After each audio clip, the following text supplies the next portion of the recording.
কিন্তু কথা হচ্ছে যে বিভিন্ন কারণে যে আমাদের ওই 1.5 মাস জুলাইয়ের মাঝখান থেকে আমাদের ক্লাস শুরু হয়েছে, জুলাই থেকে অফ 15 তারিখ থেকে শিক্ষা প্রতিষ্ঠান অফ, বিভিন্ন সিইউ সুয়েট আমার টিচার আমার নিজের 3টা হোম টিউটর ওনারা নিজেরা চলে গেছে যে ওনাদের বাড়িতে, কারণ ওনাদের ক্যাম্পাসে থাকতে দিচ্ছে না।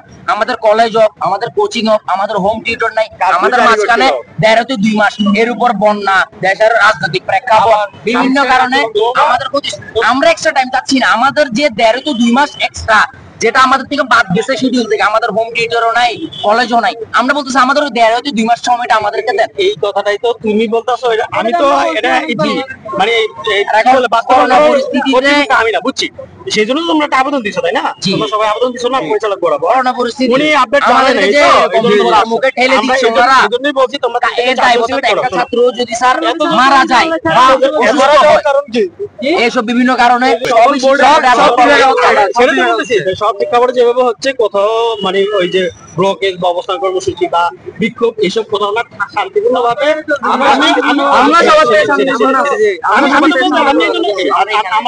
আমার মতো তুমি কথা বলছো, তোমাদের সাথে এই জন্যই বলছি আমি সহ যাবো, তোমাদের 3টা কুচিলি করো, আমরা যাই, কিন্তু রাস্তা রাস্তা ব্লক জমা অনেকগুলো গাড়ি আসা যাওয়া করতে আমাদের এর বাইরে আমরা রাস্তা ব্লক করব না, আমরা এখানে দাঁড়াবো না, আমরা ডিসিশন নিয়ে আমরা 4জন অথরিটির কাছে আপনি সহ যাব। এবার ওনারা কি জন্য আমাদেরকে জানায় না কিছু, সেটা আপনি সহ কোশ্চেন করবেন আমাদের পক্ষ থেকে। শিক্ষা মন্ত্রণালয় এবং আমাদের উপদেষ্টা পরিষদের একটা জাতীয় সিদ্ধান্ত ন্যাশনাল ইস্যু, এটার জন্য বোর্ড কর্তৃপক্ষের বেসিক্যালি কিছু করার নাই।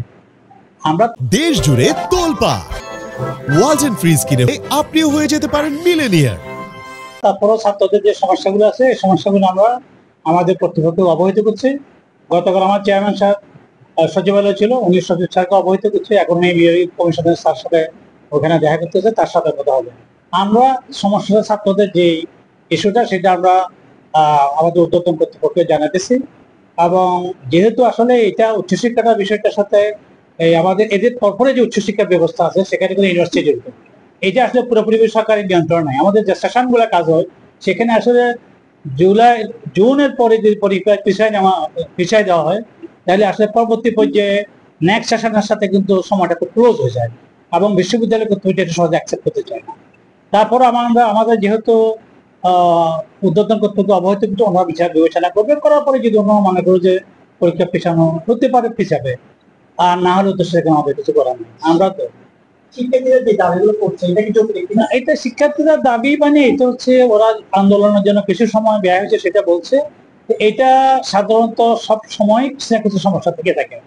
আর এরপরও আমি তো শিক্ষার্থী এখানে বুঝালাম যে 1,07,000 পরীক্ষার্থী চট্টগ্রাম শিক্ষা পড়তে পরীক্ষা দিবে, তা আন্দোলন করতেছে কতজন? 50 জন বা 100 জন। তো সবসময় একদম তাদেরকে আরো যদি আমরা সময় বাড়াও দিই, তাহলে কিন্তু এই প্রবণতা কিছু সংখ্যক ছাত্রের সাথে থাকে। তারপরে আমরা বলছি ঊর্ধ্বতন কর্তৃপক্ষকে যদি তারা সুযোগ থাকে চিন্তা করবে, কারণ আমরা তাহলে অর্ডার ক্যারি করি, আমাদের ডিসিশন নেওয়ার কোনো ক্ষমতা নেই, এটা একটা রাষ্ট্রীয় ডিসিশন। করোনার বিষয়টাও তারা তুলে আনছে, হতে পারে করোনাতে ওটা বলে ভিন্ন বিষয়। করোনার যদি এরকম কোনো পরিস্থিতি যে খারাপ হয়, সবটা সিদ্ধান্ত দিবে। আমরা 2019 সালে নিচ্ছি না, সেটা তো ভিন্ন বিষয়, এটা তো একটা ন্যাচারাল ইস্যু, এখানে আমাদের কারোই কিছু করার থাকবে না, সেটা ভিন্ন বিষয়। এটার সাথে ওরা যেটা বলতেছে এটার সাথে মিলানো কোনো সুযোগ নেই। আমরা তাদেরকে বলছি আমরা চেষ্টা করবো, যদি সম্ভব হয় আমরা জানাতেছি আমাদের ছাত্রদের এই ধরনের কিছু ছাত্র হতে তাদের কিছু আবদার আছে এবং কিছু হয়তো তাদের সমস্যা ছিল কিছুটা। তো এরপরে এগুলো অবগাম করি, অনেক ছেলেমেলে কিন্তু প্রস্তুত পরীক্ষা দেওয়ার জন্য। আমরা তো আজকে 114 জন কেন্দ্র সচিবের সাথে প্রিন্সিপাল কলেজে তাদের সাথে আলাপ আলোচনা করছি, সাক্ষাৎ করছি। এইটা আসলে একদম মেজর ইস্যু হওয়ার মতো বিষয় না। আমরা 100% প্রস্তুত। আমাদের 26 তারিখ পরীক্ষা, আমরা আজকে সব খাতা বিতরণ করে দিচ্ছি, অ্যাডমিট কার্ড দিয়ে দিছি। সেন্টারে যাদের কেন্দ্র সচিব যারা, তাদের সাথে সিদ্ধান্ত হচ্ছে। এখন আমরা বিভিন্ন সমস্যার সাথে মিটিং চলতেছে, চেয়ারম্যান মিটিং করতেছে। আমরা মোটামুটি 100% ঠিক কাজ। আচ্ছা, সময়টা খুবই অল্প সময়, এই সময়টার ভিতরে তারা একটু আমাদেরকে একটা কথা বলছে, কষ্টের বিষয়টা, তাদের দাবি দেওয়া যেগুলো আছে সেই দাবি দেওয়া প্রশ্নটা নাকি একটু সহজ করা। না, এটা অলরেডি বলি, এটা হয়ে গেছে, এটা বলি দেওয়া হয়েছে। যেহেতু এই সমস্যাগুলো ছিল, যখন প্রশ্নমত হয় আমরা কিন্তু প্রশ্নমত করার সময় যারা টিচার থাকে, সেটার থাকে, তাদেরকে বলে দেওয়া আছে। বাংলাদেশের পরিবর্তিত পরিস্থিতিতে আমরা তো জানি ছেলেদেরকে বিষয় শুধু এটা না, আমার এখানে এরা আবার কিছু সমিতির আরো দিবার আসছে ফর্ম ফিল আপের ফি কমানোর জন্য, এটাও সরকার নির্ধারিত বিষয়। আরেকবার আসছে তারা কেন 24 বেতন দিবে। আসলে এসএসসির সময়কালটা হচ্ছে 2 বছরের সময়কাল, যদিও বাস্তবে সময় হতো রেজাল্ট দিতে কিছু সময় চলে যায়। তো সেটা হলেও কিন্তু একটা প্রতিষ্ঠান যখন চলে, আমরা তো কোনো টিচারকে 18 মাসের বেতন দিলাম, তাকে তো 2 বছরের বেতন দিব, এটা তো কন্টিনিউয়াস প্রসেস।